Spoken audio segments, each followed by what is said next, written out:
Forgie, who is the founder of Next Step Connect, who has generated millions of dollars for local businesses and has been in local SEO for over 20 years. So excited to have Mike Forgie here, total expert.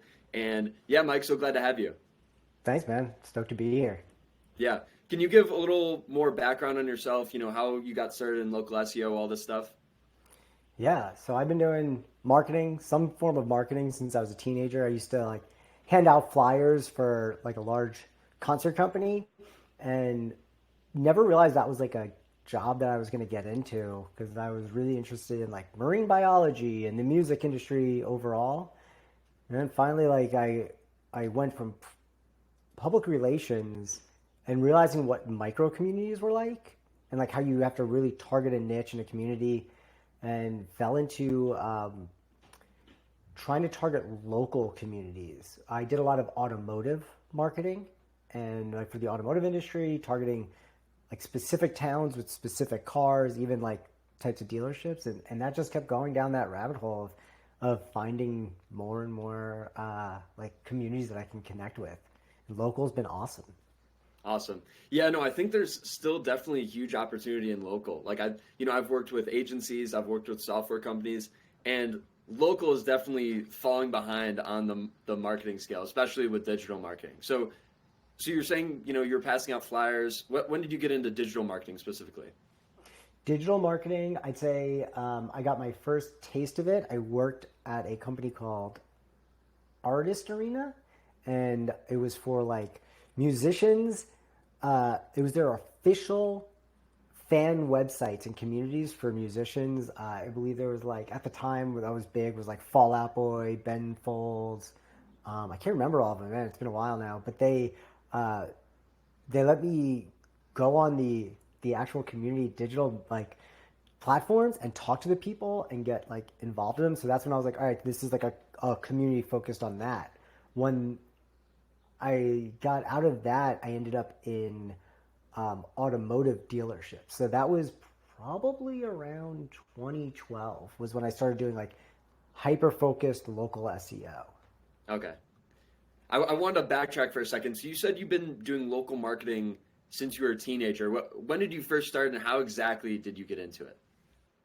All right, so this is cool. I have an older brother, which I think is always like a blessing when you have an older sibling. They like break that stride for you, and we can get into into the drafting technique. Maybe that made that for me, but he was working at this concert company, and I went to the concert, like one of the concerts I went to. He's like, he got me tickets. Me and my girlfriend at the time went, and it was just awesome. The experience was great. And they're like, hey, man, like you're still in high school, and all these kids from your school and the schools around you come to these shows. We're just gonna give you a bunch of flyers, hand them out your school, put them up around town, do whatever. That's how it started. And then after that, it was like during the shows and after the shows, handing out flyers, going to different concert venues and passing them out. So that's kind of how that started, was like getting involved with that. And I've met like every band I've ever liked when I was a kid. I got to hang out with like insane bands like that have been around for forever. And then like I said, like I'm joking around, like yeah, I'll mention them. They're like a band I truly listen to, but Fall Out Boy, I saw them when they were like kids walking Wow. around, like sharing sets with other people just to get their name out. And it's like really interesting to see how you build a community and grow. So that was pretty No. cool. That's when I started out. I did that from like 2002 to like 2005, or I think down there. Okay. That's awesome. Yeah. So with digital marketing, you went to that artistry place. What were you doing there, and what exactly were you doing? Were you doing SEO, Google Ads? No, dude, that was an internship in a paid internship in college, which was great. I got out of EMI Group. I was in an intern at EMI Group, which is like Virgin Records, Blue Note Records, all these other things. And I was like, hey, I want to stick with this. So a friend of mine had a connection at this place, and they were like, yeah, man, come in, like keep working in the music industry. And next thing I knew, I was packing boxes with merch shirts, and I was like, this is kind of boring. Like this, it's fun because I met some cool people there. Actually, I met my tattoo artist there, and we actually were friends. And then he became a tattoo artist later on. But and that was a cool venue, and to understand more of like that, when you're in a community like that, even getting a job in a community like that will take you further. Like a band, the drummer of a band worked there. they ended up picking up a lot of shows and meeting a lot of people just by being part of it. So eventually they realized I was kind of a waste of talent just packing boxes. And they're like, hey, you want to like work on the computer a little bit? It's like, yeah. And they're like, oh yeah, do this stuff. And I was like, all right. I just would basically go in the forums, ask people questions, get feedback. And it just went from there. It's like, all right, cool. You got a little bit more than just like folding some merch. Yeah. So you taught yourself everything you knew. Did you have any sources that you found online, or you just figured it out as you went?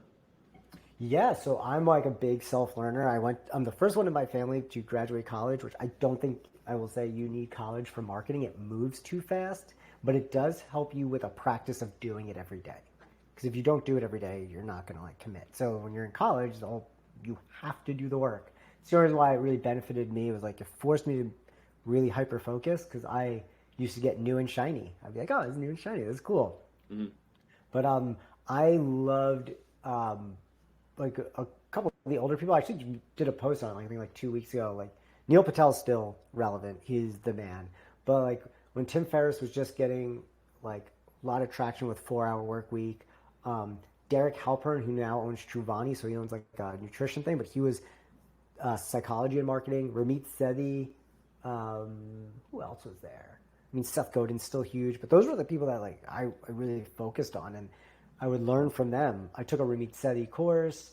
I met Derek Halpern and Ramit Sethi in New York, which was cool. Like they threw an after-hours event. It was awesome. So those are the ones that got me started. And then I read the 4-Hour Work Week and I was like, I want this. I want to be able to do stuff. And then when he said when he made it a real actually, because most people are like, oh, I get the gist of it. And it's like, no, you got to read the book and like how it worked out for him. And it was really cool. Yeah. I've actually never read the book. I've never read the book. It's on my list. Can you give me kind of a summary? The summary is when he talks about it, which I think was one that left me the most impact was he says you have to give people a certain like either income or a buffer of decisions they can make without you. So if it costs whatever, I'll just use a number. If it costs $50 or less, he's just like, just do it. Because it costs more for him to get involved and think about it. It's like, if it's a $50 solution, just do it. And you're like, oh, okay, cool. So like, I think about that, especially with like link building, like, citation building for local businesses, bring it back to what we do, citation and directory listings. It's like, when I first started, I was doing all of them. And then I was like, okay, this takes forever. Yeah. And it's kind of monotonous. How do I get to the next level? And it was just like, okay, I can outsource this. I can have a contractor do it. And at the time, it was cheaper for me to hire a contractor because I could get them full-time to do other things than to buy them when I needed them. Mm. And that's kind of how that focus was like, all right, what monetary thing can I do that takes work out of my daily? Uh-huh. So if I sat there for 2 hours doing it, now I just either do a form fill out in 5 minutes or I go, hey, here's our client. You already have the SOP. I do the standard operating procedure once, and then I just go, yeah, now do it again. So it's pretty cool. That was a little hack. That's like the best one is like, where's that monetary going for? And then is there like truly a 4-hour work week? Like most people that do a 4-hour work week, they're still doing business. You're still mentally in it. Anyone that wants to do a 4-hour work week has the drive to create something. You're going to get bored. Mm-hmm. You're not going to sit. Everyone's like, oh, I want to sit on the beach and like just relax. It's like you're most likely you're not gonna. You're gonna be like, I'm gonna open my computer and start a new project. Yeah. It's not how our minds work. Uh-huh. Yeah, no, I definitely agree. And I think I'm gonna be working till the day that I die. That's just how I'm wired. I think that's how every entrepreneur is wired in a way where, most people that are maybe working 9 to 5s are just waiting till the weekend, waiting till they can retire. I don't want to retire. I want to work on projects, create new things, all that good stuff. So definitely keeps you going. Yeah. So when it comes to your 4-hour work week and outsourcing work, who are you outsourcing to? Are you using like VAs overseas? Are you white labeling? I did VAs for a while, so I got caught up. This is a good one to throw it back to the trainings and stuff. I got caught up in that social media marketing agency thing that happened like right before the pandemic and then into it. I was like, okay, maybe I need to diversify. Maybe I'm not doing my business right. Like I want to hit like more money per month. And I was like, all right, cool, I'm going to do this. And I got sold VAs and all this stuff. And then I was like, this is not working for me. Like, I have to train this VA every time, and then if I wasn't telling them exactly what to do, they weren't doing anything. And it wasn't a lot of money, so I was like, it's not a big deal. So now it's like, when I do a VA, it's like, I'm going to bring them on for a specific task, specific little thing. And I was like, okay, I'm just going to hire a contractor that specializes in that. So years ago, I can't remember how long, I think it might have been 2016, I hired a contractor for SEO. And I was like, hey man, this is what I do. This is what I need you to do. And it's funny because I guess whatever he works with, whatever group he's in, they're like, hey, do you have like a contract with this guy? He's like, Mike and I have been together for since like 2016, 2017. And he's like, I don't really worry about a contract. He pays me right away. Like, he gets paid first. He's my contractor and he's my operations manager now. He operates day-to-day tests. I've created all my SOPs. I've made internal training. So if we need like a link builder to get brought on, he could just give them access to it. They can learn about link building. If they're like, oh, or like learn, if they know link building, they can learn our process and like what our standards are, and they can just do it. So that's how I found it was better. It was like, hire a contractor that can do something specific, or someone that's going to grow with you and be able to know enough about these things, if that makes sense. Awesome. Like, they know enough about each piece. I've experimented with different places to outsource. Yeah, I've used VAs. They're usually brutal. I am experimenting white labeling with another agency. They're pretty legit. So I've liked working with them so far. But yeah, getting a contractor works as well. So is that a US based guy, and are they full time with you? Or are they? He's he's based out of India. He's got a couple other clients, but I'm like a big bulk of work. And our goal is like to scale now. So to give you an idea, I got like real comfortable hanging out, just doing my thing. And I was like, I'm 38. Do I want to make more money? And I bought a house and I rented it, and it was rental property. I was like, how can I do that faster this time? So Yeah. get more money from my business and then put it into a rental property or put it into stocks. Like, how do I do that more? So I was like, it's time to scale. I found him on Upwork, like years ago. Like, it was kind of like different then, I guess. But he was on Upwork. I qualified him, and I knew I didn't have the budget for like a high-end outsourcer. I need someone that kind of was like, could be molded to what I needed, but also knew enough so I didn't have to like hold their hand all the time. And he fell in perfectly there. Okay, awesome. So, yeah. I mean, you touched on it a little bit, but where is your agency at right now? Like, do you have several employees, and what does scale look like for you in the next year or few years? Cool. Yeah. So Next Step Connect has been an agency since 2014, and then I ended up focusing more on freelancing and white labeling. So Next Step Connect is in a relaunch now for being a full service agency on its own. So it was a great white labeling. It's awesome because you get clients from other people's clients. It's great. It just comes in. But then I was like, I want to take it a little bit more seriously for doing our own work and have my face out there rather than like being behind somebody else's. So our goal is to scale this agency. I mean, I don't even have a monetary goal. It's literally like, how are we going to focus and rebuild that? I don't call it a 4-hour work week. I'd rather have like a 4-hour day. Like, yeah. I'd rather wake up at like 6 a.m., work till like 10 or 12, and then go hike or surf or something like that. That's what I do when I freelance and white label. So now I have to like take away from that, rebuild this agency, and go there.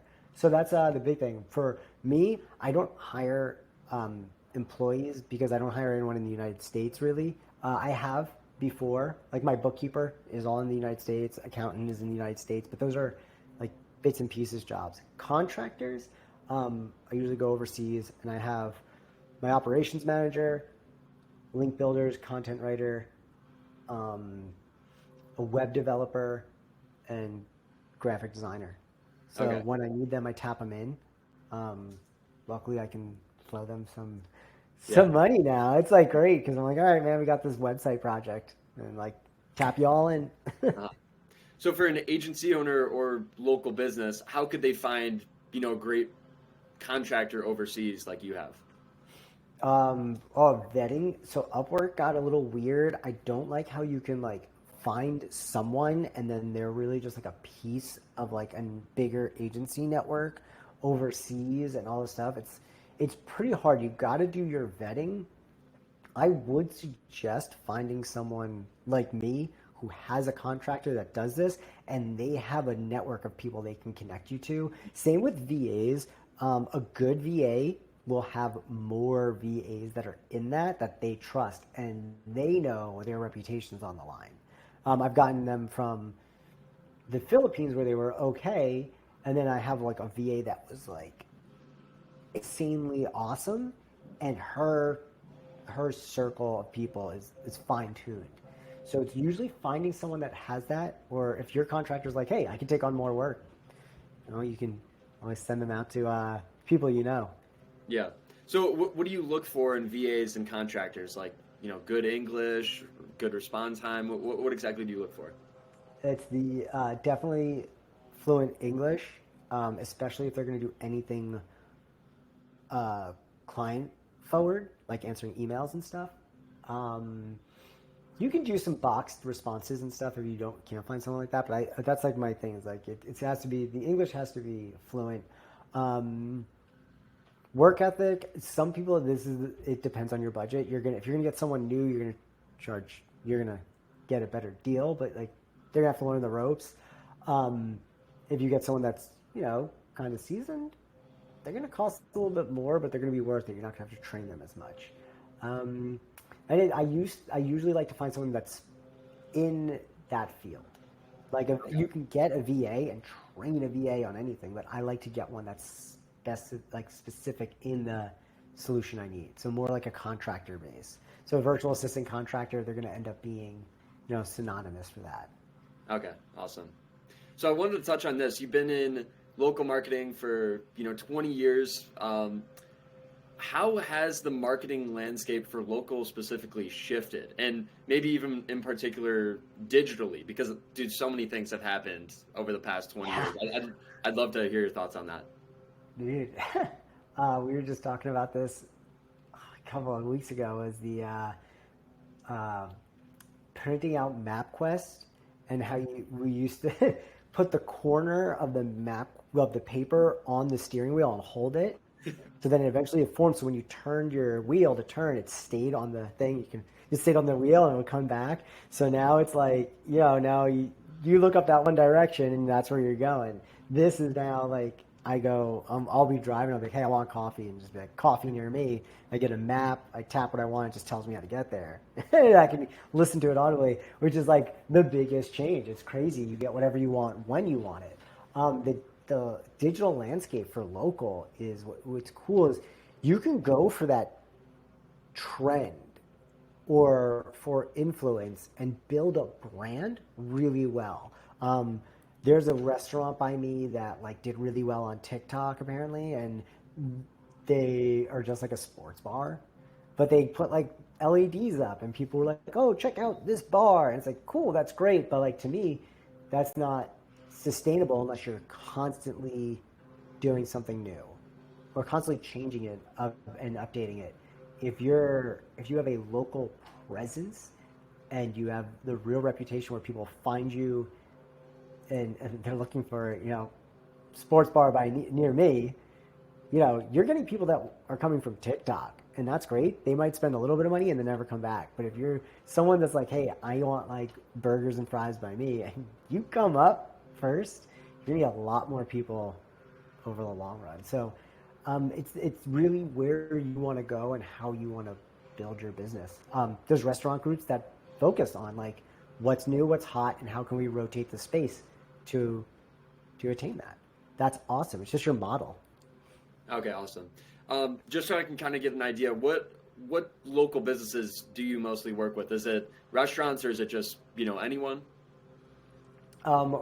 Absolutely anyone.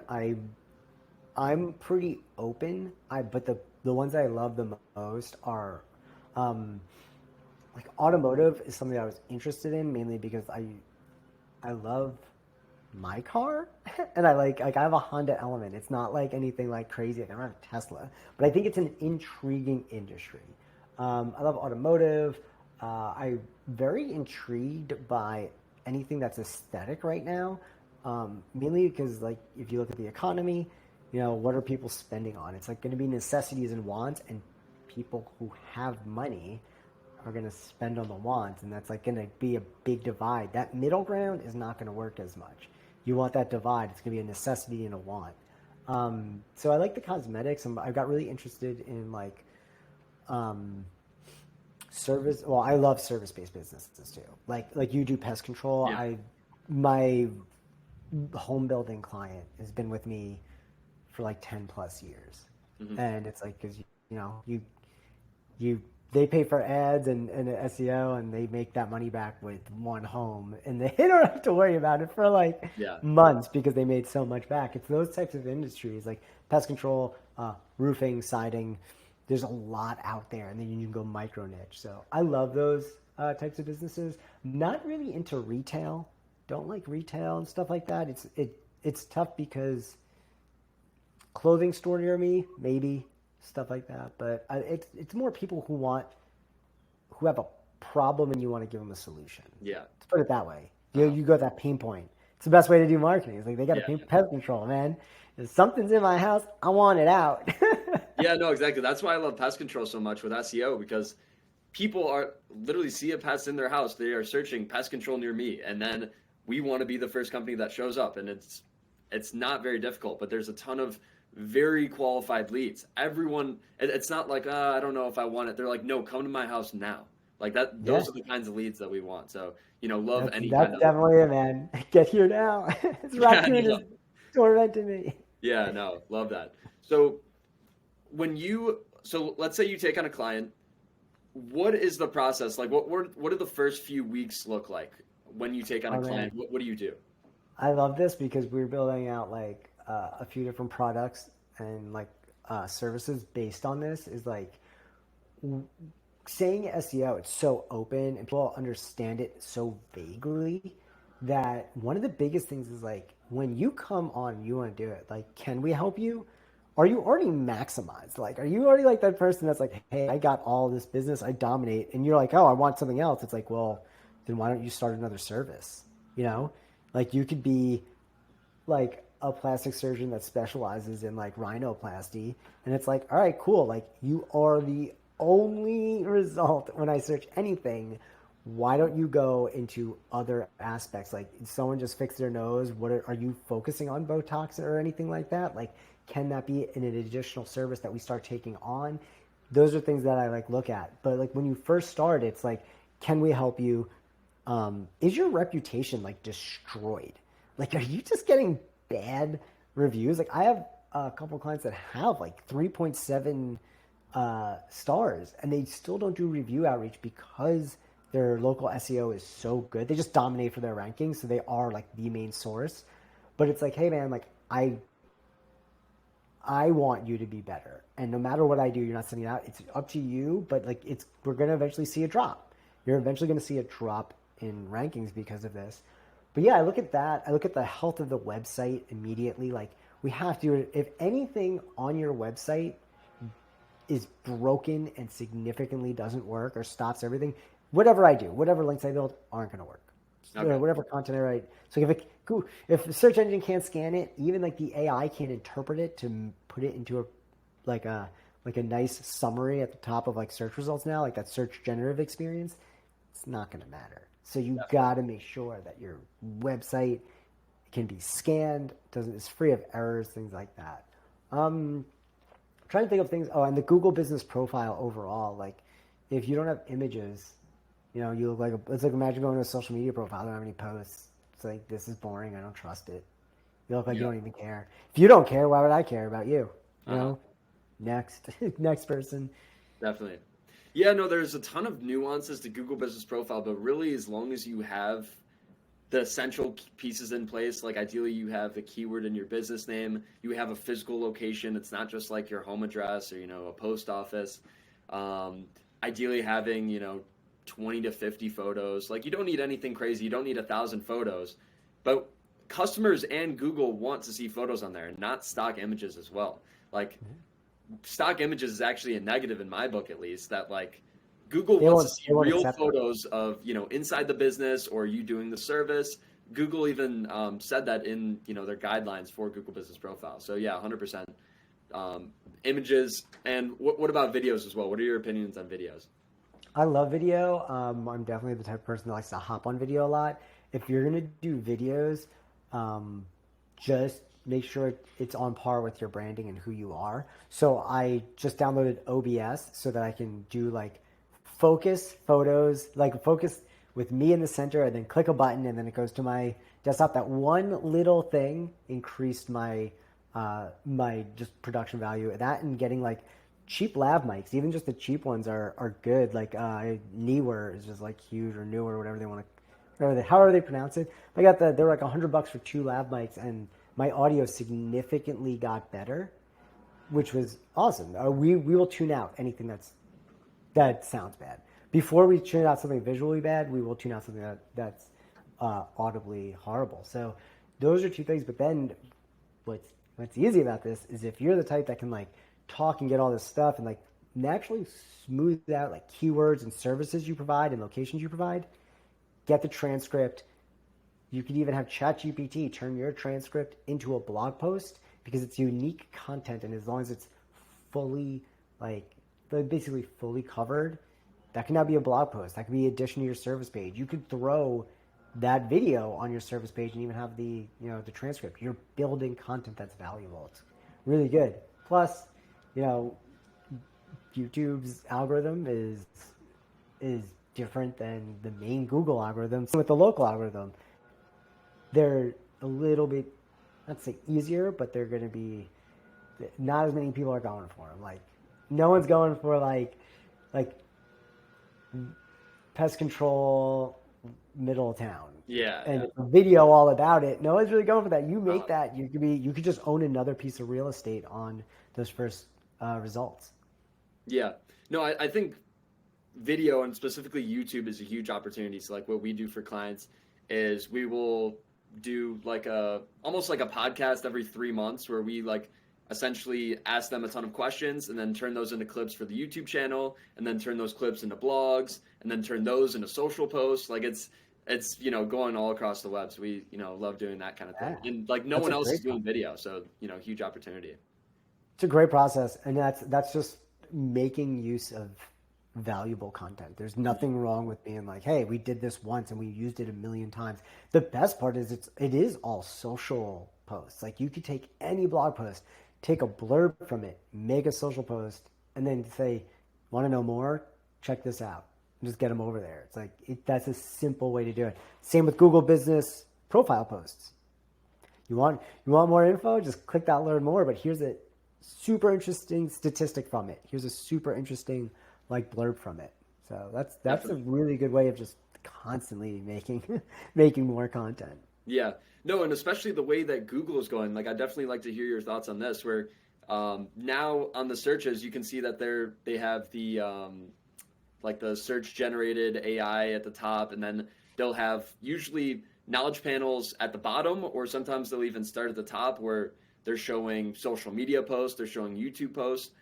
I've heard some kind of controversy about this, different opinions. Do you think that Google is going to go full kind of panels where it's just going to be social post, YouTube video, blog? Like there's not even any links anymore. It's just panels.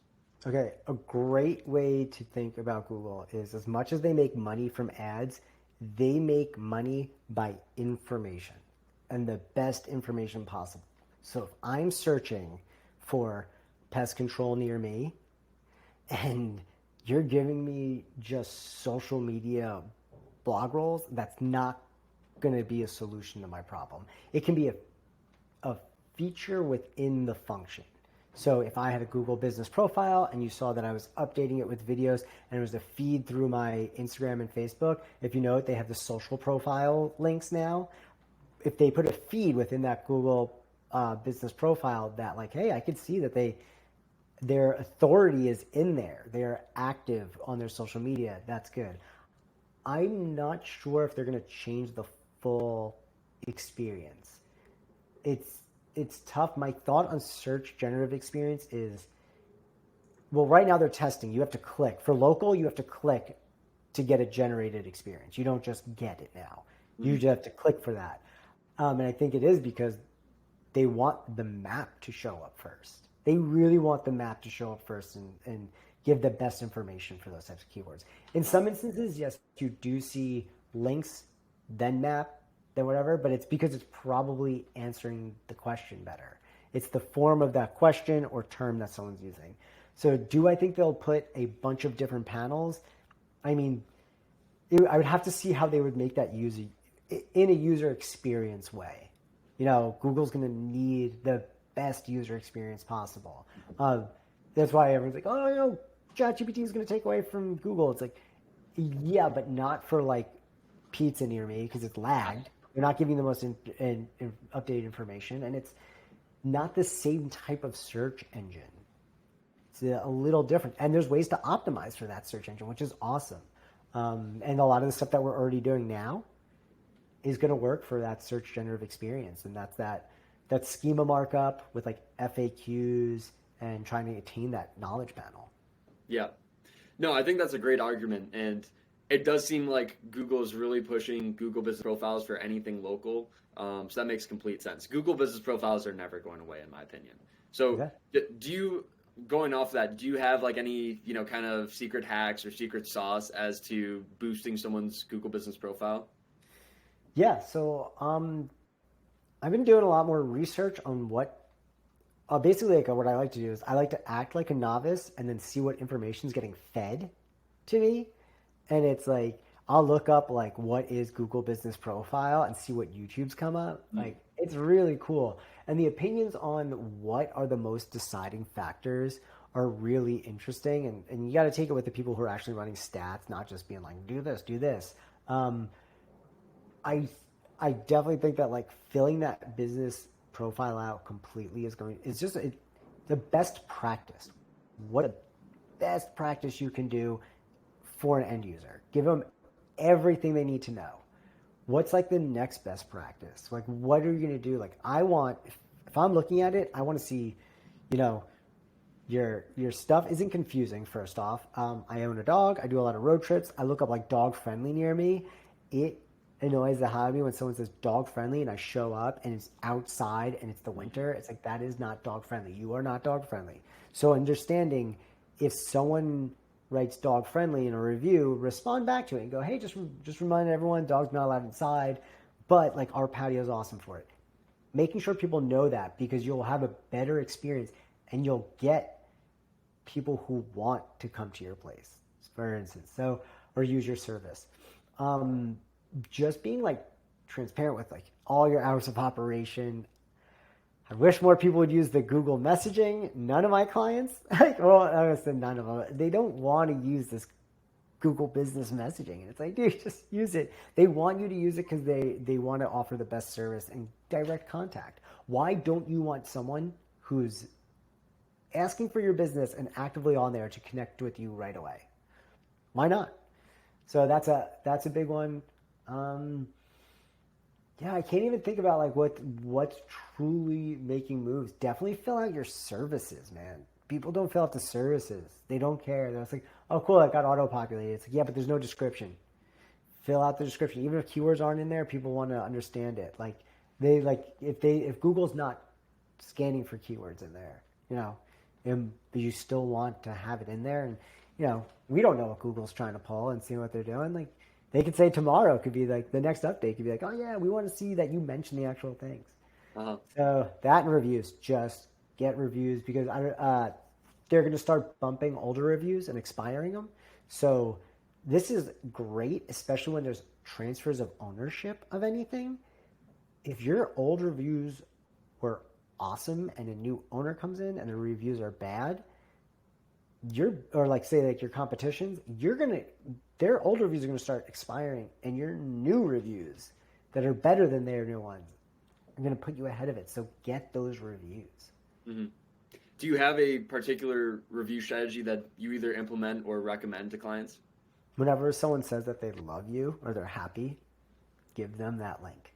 Have your Google link ready. My favorite was the guy I got keys made for my car, and he came to me, and his text message had the review link because I was like, "Yeah, this is awesome," and he's like, "Thanks, man." And when he left, it was an automated one, and it was probably like positive experience, and sent it, and I left a good review. And I was actually next to my car, so I took a photo of the car with the keys. So I actually added a photo.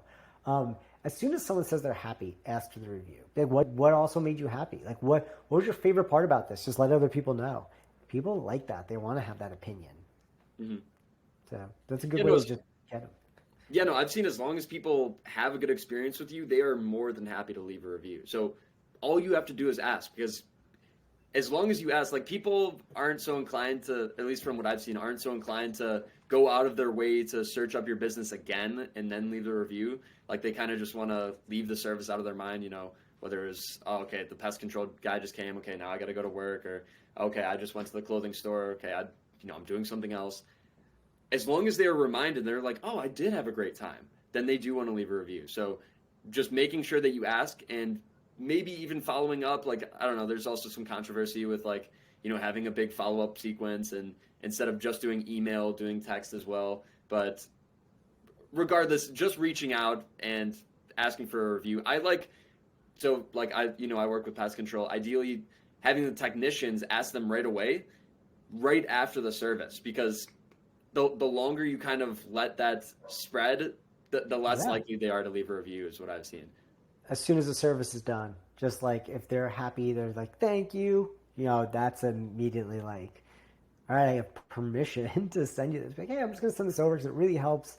It really helps people like find me and find a better solution to their problem. Please, like, let people know, like, what I removed from your house. This cute little raccoon is still alive, and I'm just going to bring him back to, like, the wildlife, but, like, let people know that I took care of it. I took care of it ethically and all this stuff. Just do me a favor and do that. Because someone like me, like, I don't want to see, like, glue traps in my house. I don't want a bunch of dead animals in there. Like, I've gotten rid of mice ethically, like, literally just like, pest control people are gonna have all the opinions on this, but, like, I don't want to kill an animal just to get it out of my house. I'm like, dude, I'll just put it out. And it's worked. And when people do come with that stuff, like, I've had rabid raccoons, stuff like that, by my old apartment, and they didn't come over and just shoot it, and put it down. Like, maybe later they had to, but, like, or just random stuff like that. It's just nicer to know that people are going to be like, oh, this person cares, and this person gets the problem taken care of at any cost. Like, they're just going to get it done. So that's awesome. So whether it's an ethical move or not, like, they just want to know that their problem is solved.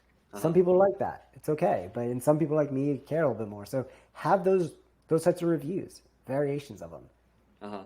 Yeah, and also letting people know, like, how much it means to you. Like, this would really mean a lot to me. Like, this is how we get more business, by, getting referrals, getting reviews. Like, because I feel like most people kind of make it more transactional. Like, hey, could you leave us a review? Like, whatever. Like, I don't actually care about you. Just, give me a review because I want something. They feel weird asking for it. And it's like, if you don't ask, not everyone's going to do it. More likely, if they hate you, they're going to leave a review because it's their little revenge. It's that little revenge that's like, oh, because they know it hurts. It hurts your business. Well, yeah, it's going to hurt you. But tell them, like, hey, like, it really makes a big difference in my business if you take, like, 1 minute to leave this review. 1 minute. And then people are like, hey, man, 1 minute and I get to do this? I like it because it also, like, traveling a lot. I like to leave reviews for stuff so that people who are also traveling understand what's happening.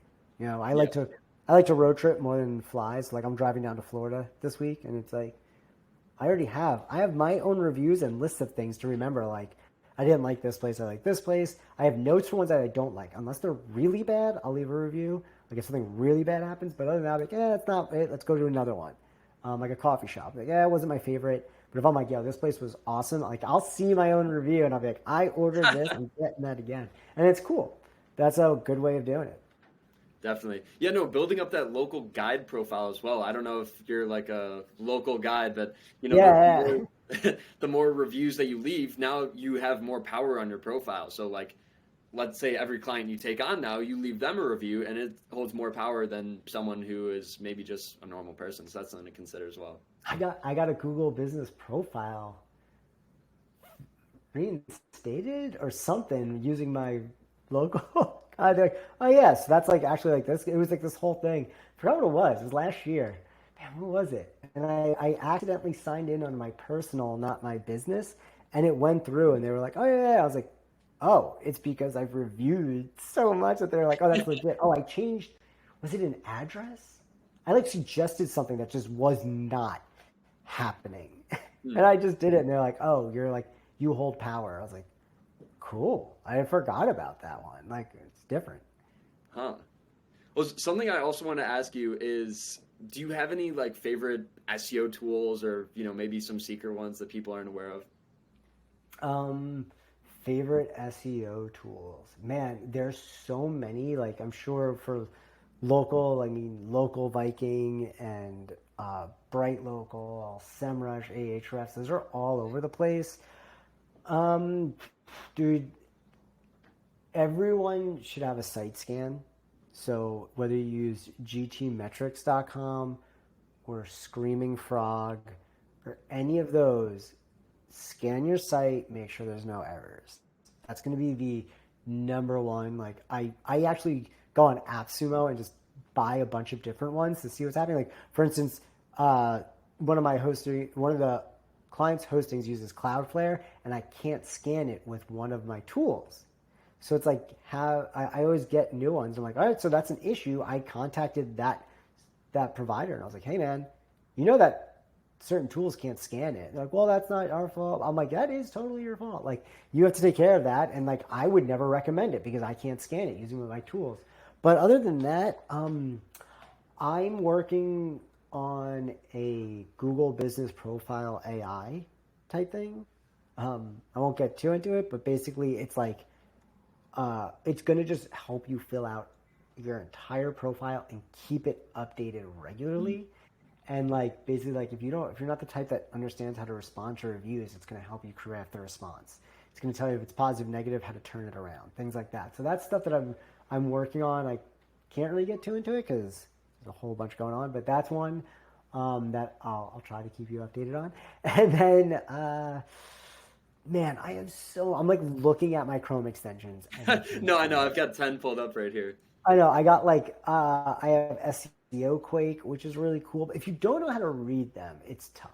Like, if you don't know what you're looking at, I've been a fan of Neil Patel forever. So I have Ubersuggest. I have the lifetime membership. So I have like Ubersuggest Chrome extension, and it's great. Most people talk about Ahrefs and SEMrush, but this one was awesome. Let me look real quick to see if there's anything. Google My Business Everywhere will tell you exactly the category. The business ranking the highest probably has the proper category set. Choose that one, then choose your secondary ones. Other than that, man, there's just too many. Like, there's so many tools. The easiest thing is like stick to one. Like, stick to the tool that you want. All of them are going to have different data. Just to give everyone an idea of like, a lot of this stuff is not like Google saying it. Google's not like, this is the authority of this website. This is this. It's like, no, like Moz makes up their own version. And then the search difficulties are based on the amount of links that come into a particular domain. And there's a whole bunch of different factors. It's like, just scan it. And I mean, even keyword tools. I use the keyword planner, but then I go into SEMrush, then I go into Ubersuggest, and then I have a new one that's supposed to be like up to date based on current interactions. And like, I don't know anything about it, but I downloaded it. I bought it off AppSumo, and it's really good. But I just contrasting, comparing, get an idea. I would suggest everyone just gets like definitely a site scanner. Oh, and I would say Rank Math. I just wrote about this on LinkedIn. Rank Math, if you use WordPress, Rank Math is really good. I was a Yoast user forever. Rank Math the pro version does an insane amount. The free version is still absolutely awesome, better than the Yoast free version. Okay. I would highly suggest if you start updating to Rank Math, it's incredible. Actually, I loved it so much. I was writing about it and I reached out to see if they had an affiliate and I showed them all the stuff I was doing. They're like, we need to approve you for an affiliate code. I was like, here you go. I was like, I love this thing. And then they gave it to me. It was pretty cool. I was like, I liked it that much. So that just shows you, I like went out of my way to be like, I will advocate for this. Wow. Okay, so I actually am a Yoast user. So tell me a little bit more about Rank Math. What makes it so good? Okay, so the schema markup, the local schema, the things that you get for free are insane. I also love, I'm sure Yoast is going to upgrade too, eventually do this, but it's like every little piece, they do a number grade rather than the colors, but they really push for like do this just to move forward. Like do this and you'll move forward. I definitely feel more secure that I'm doing things right. I also love that I believe the free version, I have the paid version, but I believe the free version also does pillar content where you like choose your pillar, which means like this is the page I want to rank. And then as you're doing it, it's like link to these pages. And as you're writing blogs, it'd be like, hey, make sure you're linking to that pillar piece. Make sure you're linking to that because you're mentioning stuff similar to it. The schema markup, way better for everything. You can do FAQ schema. Look, that's what gets you the knowledge panels, which will probably help with search generative experiences later. The local FAQ and article schema is all in there. They do all the different sitemaps, like just a lot. And the user interface, like the dashboard is awesome. It's so good because you can just turn off like, hey, I don't use this. Just turn it off and you don't have to worry about it anymore. Yeah, no, nothing hits like a good dashboard. Just, a good look, good user experience. So yeah, love that. So I'll definitely have to check out Rank Math. Try out one of them, man. Choose a post, just to like choose anything, like another blog, make it a random WordPress website, and just try it. It's really cool. I like it. Okay, sweet. I wanted to backtrack a little bit. You were saying, using like scanning sites, looking for errors. What errors do you typically look for, and what are some of the most common ones? Oh my God. So I'm going to start with this with a rant. Alt text are like the big, if I scan a site, you have alt text issues. Just putting it there. Do it. It's an easy fix. You can have a Rank Math auto rate your alt text. It reads the images and says what's in it, which is pretty cool. So you don't have that error. The first things I look for are always whether you have canonical issues. Like if your website has different versions, it's got HTTP, HTTPS are two different things. Now you have HTTP yoursite.com, HTTPS yoursite.com, HTTP www, HTTPS www. So that's like 6 versions of your website. If you have canonical errors, that's all duplicated content. Google hates that. I've saved a website from completely losing all of its traffic with just fixing that canonical error. They were slowly just crashing, and then it started picking up pace. We fixed that canonical error, and they shot right back up. Because oddly, I was training somebody how to optimize that site.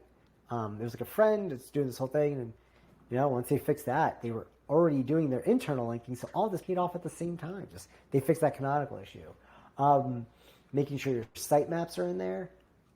Broken links, huge. For you want it, anything that's a user experience is going to be really big. The better people can use your site, the more favorable it'll stay on it. It'll work well. It's definitely those ones. It's like if it can get indexed, no matter what, if it can get indexed, and if if you have meta title issues, that's going to be a big one. It's the first thing that Google's going to end up reading, first thing that users are going to reading. That is a big, if it's duplicate or if it's boring, if it doesn't have keywords, you're not going to really do too well. So those ones. Okay, awesome. And I'm guessing for clients who do location pages, are there any, certain keys to ranking a location page? Taxonomy, man. You have to decide where you want to grow with your business. If you're going to be just in an area and you don't want to expand and do this, your taxonomy can just be your services. But if you're like, hey, I have 2 locations, or I service several locations, think about that ahead of time and go, all right, am I making like, mysite.com / raccoon removal NJ? Like that's going to be all of New Jersey. But like, if you're like, oh, well, I'm in Monmouth County, New Jersey. I want to target all of Monmouth County. Start by like I know some people do it by location then service. In some instances I do service then location. So I like, for instance, like a marketing agency might be local based, but if they want to expand, it's harder to be like, oh, I want to start with my location right now. It's like, hey, do your services, keep pushing that, push that, push that. And you're like, oh, I want to get into local SEO. Then you can start adding your locations. For most businesses, it's going to be like location and then service. Like I service this location. Here's everything you need to know about me and that location service I offer. And then this specific location, which is great. It gives you a place to put case studies. So if someone's in, like, Middletown, New Jersey is in Monmouth County. If I have like pest control and then slash like Middletown or slash, yeah, because if I'm not going outside New Jersey, it's okay to put like Middletown, NJ. That can be every case study of every house you can put in there. And then you can even name like blocks, locations, like house near this middle school, house near this library. Like, this is very pertinent because they have this park by them, which means it's going to be a common issue. You get to naturally mention local stuff. So Okay. I don't know what else. I just went on a tangent because I got really excited about it. Sorry. No, you're good. I answered it enough. Yeah. Last kind of technical thing that I wanted to ask you was, do you have any like hacks for page speed? Because I feel like that's one of the main things, not one of the main things, but one of the only things that I've struggled with is getting up page speed for sites that may have a lot of content or may have a lot of moving parts on the homepage. That damn large content pain point. Yeah, Man. I know. I use Tag Manager more than I add more code to it. So Tag Manager and then calls to code. That's one. Your image optimization is going to be huge. Think about where they're going to see this. This page is going to be a big one. Like, yes, it'll be on websites. Does it need to be 5,000 pixels wide? No, most of us are not on giant desktops anymore. Our computers are probably at the max 17 inches. So focus on a smaller image. When you're serving up mobile, make sure that you're transferring video, any video backgrounds to an image background, because they're not going to watch that. They're going to squint and look past your black opacity and try to look at the video in the back. It's not worth it.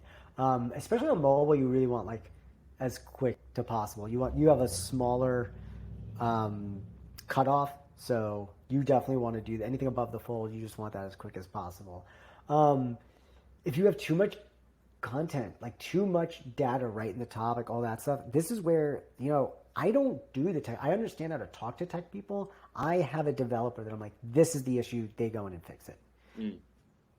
It's like, that's the simplest thing is like, if you're not technical, hire someone smarter than you to fix it. That it's fine. Admit your downfall, and you don't need to be the coder. You can be the guy that understands it, and you can be the person that does it. You can be a great business owner and is like, I understand this is a problem. Let's go get someone else that can fix the solution. Definitely. You're not rebuilding a whole website. You're doing a code fix. And also, I wanted to ask you about ads. Have you guys experimented with different ad platforms like local service ads, Facebook ads, Yelp ads? Oh yeah, I love them. That tacks on to everything I do. I do a lot of buyer intent marketing. So like, if someone wants something, I want to be the first result. So like, think about if I can be the local service ad, the map pack, and the organic result, I'm doing it. If I can be like search ad, if I can be the ad in the map, if I can be the first location in the map, and then the organic, I'm gonna do it. Those are my favorite. I don't do as much YouTube pre-roll as possible. I think that's more for an aesthetic, like auto dealers, a lot of homes, stuff like that. Like pest control is a solution you want now. So like, I wouldn't be like, just to let you know, like we're around. It's like, that's great. Like I can only think of Terminex for that. I don't think of like Bob's removal. Like yeah. I would do that more for remarketing. Anyone that's visited my site, I want to show them the ad again. That's where I would find those the most valuable. I want my ads, if I'm putting money in, I want to get money back. That's the goal. So, Facebook is decent with advertising is it's cheaper, better for branding and remarketing. If you want a bunch of people to know about you, great. This branding is awesome. You really need a good pattern disruptor to get them to change to be like, I'm looking at whatever I want to look at to just do you. But if they were shopping for what you had already and then see you again, they're going to be more likely to be like, oh, okay, cool. Like I am on Facebook and I was looking at this. I'm going to click on it. That's good. Wow. But most likely my ads are mostly buyer intent. I want anyone that I'm paying, I want money back. Yeah.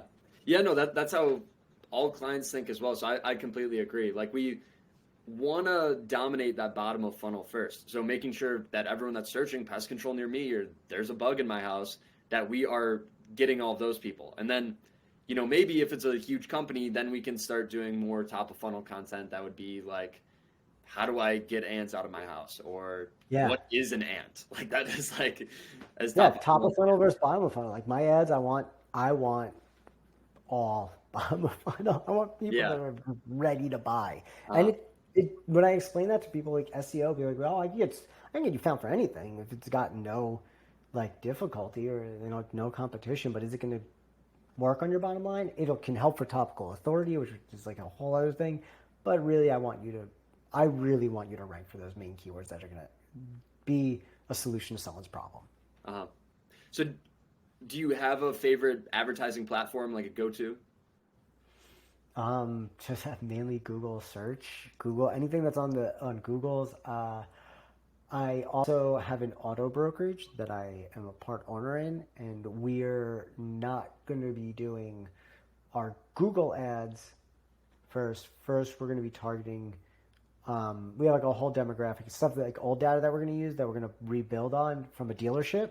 So we already have retargeting. We have lookalikes. So we're going to do a lot more on Instagram because we want to build that brand and we want to test out our funnel.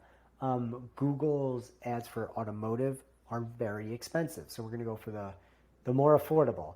As a local SEO specialist, or local marketing specialist in general, it's like, yeah, I can go local, but we are going to hyper target local and focus on pattern disrupts. We have a lot of data based on that. And that's also like, I have to agree with my business partner when he wants to do something. He's like, hey, I don't want to dump all this money into this. It's like, yeah, these ads are going to be expensive and we need to make sure that this funnel works because we want highly qualified people. We don't want anyone that's going to be just like shopping around. Like I want to look at new Jeeps. Like people want to look and they want to dream. We don't want that. We want people that are like, I saw this specific thing and it answers my problem. So yeah, I will go outside myself, but right now my favorite platform, I love local service ads. I would highly suggest if you qualify, if your business can run them because you will see that ROI.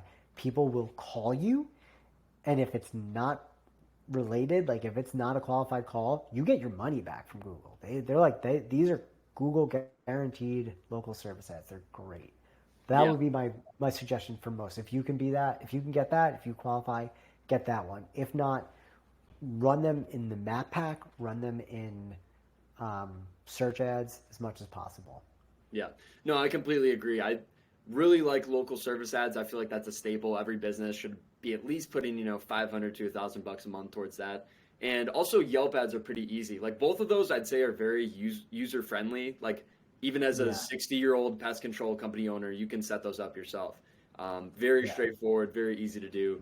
And you can see the ROI pretty immediately. And, maybe it's nothing crazy. Maybe it's only, a 2x return, but it's certainly better than not putting money towards ads at all. Yeah, So you learn. If you're going to run ads, the easiest one is your service and your location, like pest control Miami.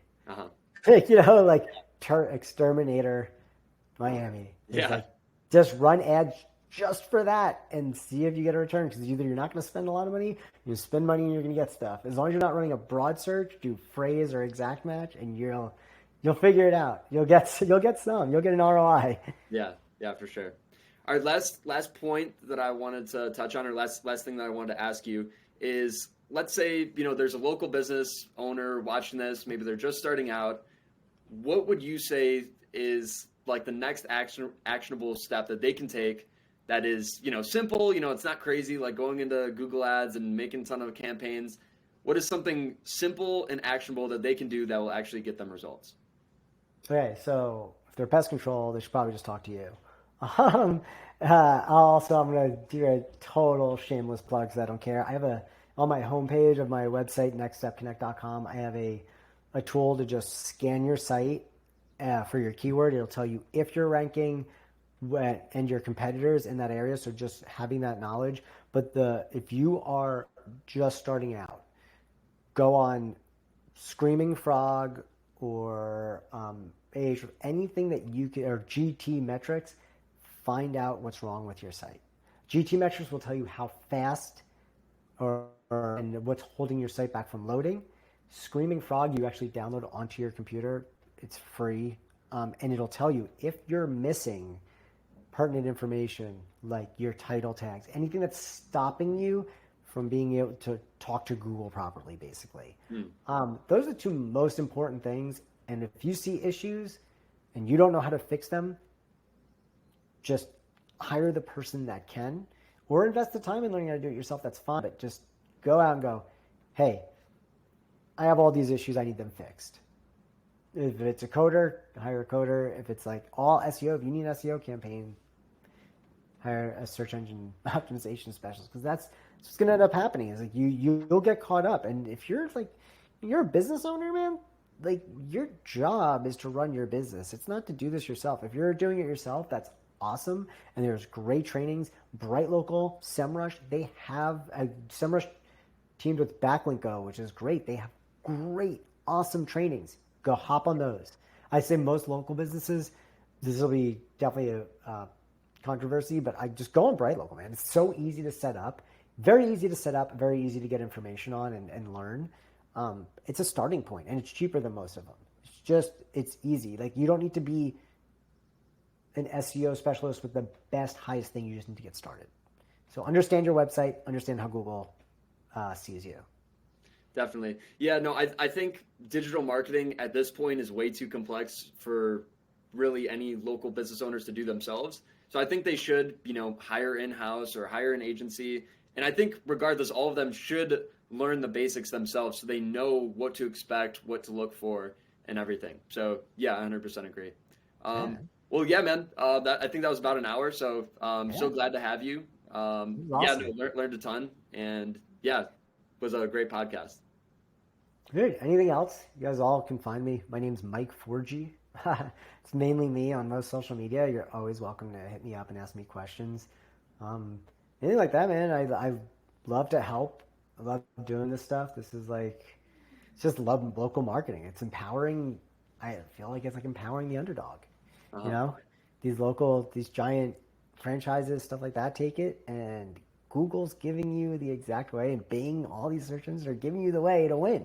Mm-hmm. Let's do it. Let's take them on. No, 100%. I agree. I love, like you said, uplifting underdogs where, in the pest control industry, it's all like Orkin, Terminix. These are billion-dollar companies. Whereas I can potentially help a company that's just like almost a mom and pop, and then maybe their son is a technician, maybe the son's friend is the technician. Yeah. Like, we want to uplift these companies that truly care about their companies, about their customers. It's not just another big corporation. So 100% agree. Man. So what was that website that you wanted to plug? It's nextstepconnect.com. Just go there. It's all right on my homepage. It's like you scroll down and there's a way to scan your website, tell you if you're ranking for that keyword, who you got to beat, what you got to do. Okay, awesome. I'll throw that in the description. And what socials? So obviously LinkedIn. What other places can people find you? I'm starting to get more active on Facebook again. Just sharing a lot of that stuff. But hop on LinkedIn. I've been active on there because I like doing business to business stuff. And Instagram is all my travel and fun photography. So it's like, why are you gonna follow me on that? You want to learn about that stuff? Go to where you want to be. Just hop on LinkedIn, and it's actually a better platform than anything else I'm on. It's not a time suck without learning.